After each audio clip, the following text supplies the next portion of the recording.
내년부터 한국도 다인종 국가입니다. 국내 외국인 비중이 5%를 넘어설 전망이에요. 2023년 국내 장단기 체류 외국인이 총 251만 4천 명인데요. 현재 4.89% 정도 되는 건데 이제 불법 체류자까지 포함하면 이미 5%가 넘지 않았나 이런 얘기도 가능해요. 백이민족이라는 건 진짜 옛날 얘기가 되어버린 거죠. 그리고 한국은 앞으로 외국인을 더 적극적으로 모셔올 계획이랍니다. 이들이 너무 귀해져 버렸거든요. 외국인 5%는 다인종 그리고 다문화 국가의 기준이 되는 숫자예요. 5% 정도 되면 길거리를 걷다가 20명 중에 1명꼴로 외국인을 볼 수 있다는 건데요. 코로나 이후로 외국인의 한국 유입이 정말 급증하는 모양새를 보이면서 5%의 코앞까지 왔습니다. 이렇게 되면 아시아에서는 가장 빠르다고 하고요. 유럽과 북미 외 지역에서 다문화 다인종 국가가 나온 건 한국이 사실상 처음이라고 해요. 이런 수치는 사실 체감으로도 최근 몇 년 동안 많이 느낄 수 있었던 것 같아요. 행정안전부에서 이번에 2022년 지방자치단체 외국인 주민 통계를 냈는데요. 흥미로운 자료가 많았어요. 한국에 거주하는 외국인의 현황 몇 가지를 살펴보겠습니다. 사실 이분들은 그렇게 크게 체감하지 못했을 수도 있어요. 국내에서 외국인 주민 비율이 1% 이하인 곳이 4곳 있었는데요. 대구 수성구가 0.8%로 가장 적었고 부산 동래구, 연제구, 그리고 경기도 과천시가 0.9%였습니다. 반대를 볼게요. 외국인 주민 비율이 10%를 넘는 지역이 총 12곳이었는데요. 충청북도 음성군이 15.9%로 가장 많았고 그 다음이 경기도 안산시와 전라남도 영암군이었어요. 서울에서는 영등포구, 금천구, 구로구, 그리고 중구가 포함됐습니다. 아마 충분히 예상했던 분들도 많았을 것 같아요. 이 지역들 대부분 외국인 근로자들이 많은 곳이다 라는 인식이 있는 곳이죠. 음성군이 조금 의외라고 생각하는 분들도 계실 텐데 음성에 제조업체만 2,900여 개가 있대요. 많을만 하죠. 국내 외국인 주민 중 한국 국적을 가지고 있지 않은 외국인 비율이 77.6%였는데요. 실제로 한국 국적을 가지고 있지 않은 국내 외국인들 중 가장 많은 비율을 차지하고 있는 유형이 또 외국인 근로자였어요. 그러면 이번에는 근로자만 따로 떼어내서 실제 통계를 살펴볼게요. 외국인 근로자의 수만 봤을 때 가장 많은 지역 상위 10곳입니다. 경기도 화성시에만 2만 3천 명이 넘는 외국인 근로자가 거주하고 있어요. 화성이 전국에서 제조업체가 가장 많은 지자체래요. 제조업체가 총 2만 758개라고 하는데요. 숫자로만 따지자면 한 기업당 최소 1명 이상의 외국인 근로자가 고용되어 있는 거죠. 여기에 아까 봤던 안산시부터 서울 영등포구, 구로구까지 좀 예상대로 보이는데요. 단순히 수가 아니라 비율로 따져보자면 좀 많이 달라요. 경상북도 울진군에 살고 있는 외국인들 중에 66.4%가 돈을 벌기 위해 온 근로자들이에요. 백령도가 있는 인천 옹진군과 완도, 남해, 진도, 통영.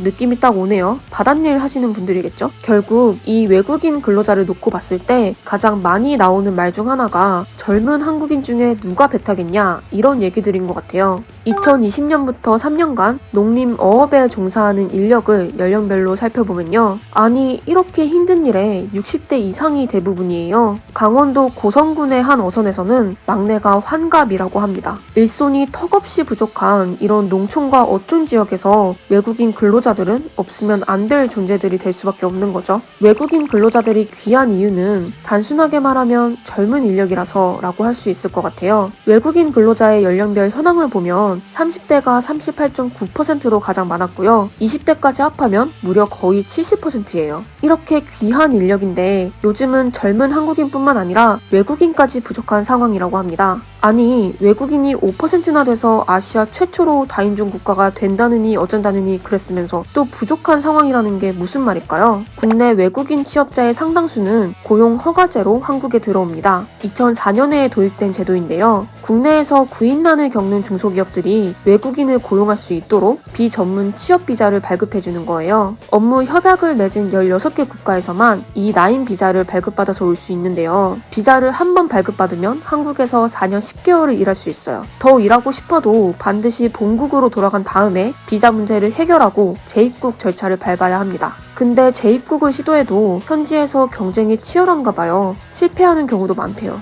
이 비자 기간이 4년 10개월인 이유는 영주권과 관련이 있어요. 국내에서 5년 이상 연속으로 거주한 외국인에게는 영주권을 신청할 수 있는 자격이 부여되거든요. 이걸 막기 위해 딱 2개월 뺀 4년 10개월로 비자 기간을 맞춘 거예요. 한국에서 일은 하더라도 정착하거나 이민 오지는 말라는 뜻이었는데 상황이 바뀐 거죠. 일할 사람이 필요한데 구하지 못하고 남겨진 빈 일자리 수가 중소기업들, 특히 제조업을 중심으로 더더 많아지고 있어요. 비전문 취업 비자로 체류 중인 외국인 현황 추이를 보면요. 2018년 이후로 2021년까지 쭉 감소세를 보이고 있어요. 외국인 근로자 수가 줄어든 거죠. 또 방문 취업 비자라는 게 있는데요. 한국에 친인척이 있는 경우에만 발급이 되는 비자예요. 이 경우는 대다수가 한국계 중국인이라서 중국 동포 비자로도 불린다고 해요. 앞서 봤던 통계에서 한국 국적을 가지지 않은 외국인 중 외국인 근로자 다음으로 가장 많았던 유형이 외국 국적 동포였죠. 국적별로 분류를 해도 또 가장 많은 국적이 한국계 중국인이거든요. 무려 30%예요. 이들도 마찬가지로 노동 환경이 좋지 않은 3D 업종에 근무하는 외국인 근로자인데요. 이 나인 비자가 보통 제조업이나 건설업에서 근무한다고 하면 H2 비자는 숙박업이나 음식점 그리고 사회복지 쪽에서 주로 근무한다고 보면 될 것 같아요.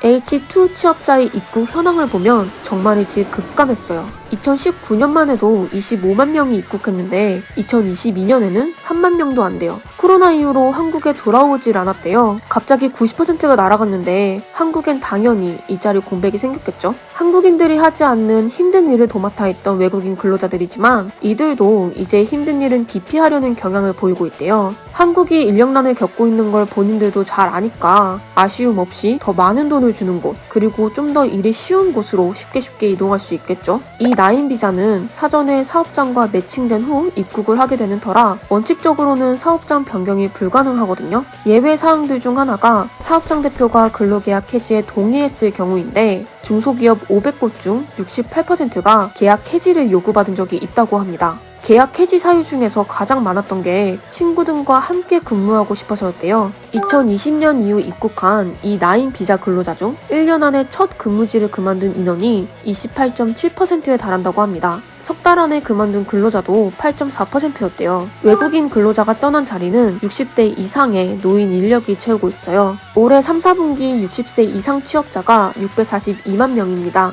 심지어 70세 이상 취업자도 늘어나고 있어요. 참 말로 표현하기 어려운 상황이죠. 그래서 한국이 바뀌었습니다. 비자와의 전쟁이었던 외국인의 한국살이가 많이 달라질 것 같아요. 지난해에 시범사업으로 진행되었던 지역 특화 비자가 있어요. 이게 호주와 캐나다에서 시행하고 있는 정책인데 일정 자격을 갖추고 광역지자체장의 추천을 받은 외국 인력이 인구 감소 지역에 거주할 수 있게끔 하는 비자예요. 거주 기간이 5년인데요. 5년이면 앞서 말했던 것처럼 영주권을 신청할 수 있습니다. 그리고 외국인 근로자의 배우자와 자녀 또한 방문 동거 비자로 한국에 함께 거주할 수 있어요. 배우자의 경우 동반 취업도 가능합니다. 이민 말고 거주만 하라는 식으로 5년에서 2개월 깎은 기간을 제공했던 한국이 많이 변한 거죠. 지난해 시범사업은 총 28개 지역에 1,500명의 외국 인력이 배정되었는데요. 정식으로 제도화되면 대상 지역과 인력 쿼터를 대폭 확대한다고 해요. 비전문 취업 비자도 인력 쿼터를 대폭 확대할 예정입니다. 작년에 6만 9천 명이었는데 올해 12만 명, 그리고 내년에는 그 이상으로 늘릴 계획이에요.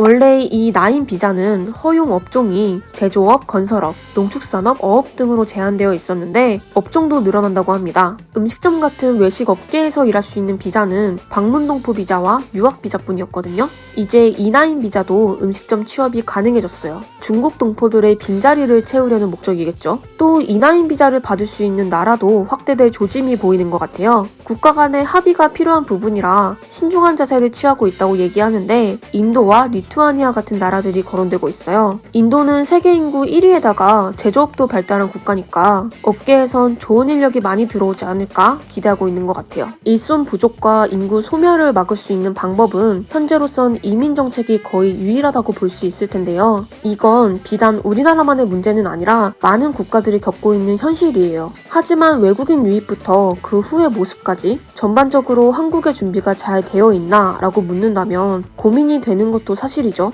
스위스에서 세계 인재 경쟁력 순위를 발표했어요. 인재 유치 매력도에서 한국은 64개국 중 43위를 기록했습니다. 매력도라는 게 외국인을 끌어들이고 지역 인재로 보유하는 정도라고 하는데 지표만 보면 뭐 별로 좋지 않은 거죠. 사실 그동안 한국에서 외국인이라 하면 하기 힘든 일, 모두가 꺼리지만 누군가는 꼭 해야 하는 일을 대신해주는 노동력으로서만 봐왔던 것 같아요. 저임금 저숙련 노동자에만 초점을 맞춰서 유입이 되었던 거죠. 하지만 시대가 빠르게 변하는 만큼 단순히 값싼 노동력을 많이 불러들인다는 관점을 넘어서서 새롭게 인구 정책을 재편해야 하는 시점이 아닌가 생각이 듭니다. 내년부터는 외국인 비중이 5%를 넘을 수도 있으니까요. 오늘 영상은 여기까지고요. 저희는 다음 이슈로 다시 돌아오겠습니다. 시청해주셔서 감사합니다.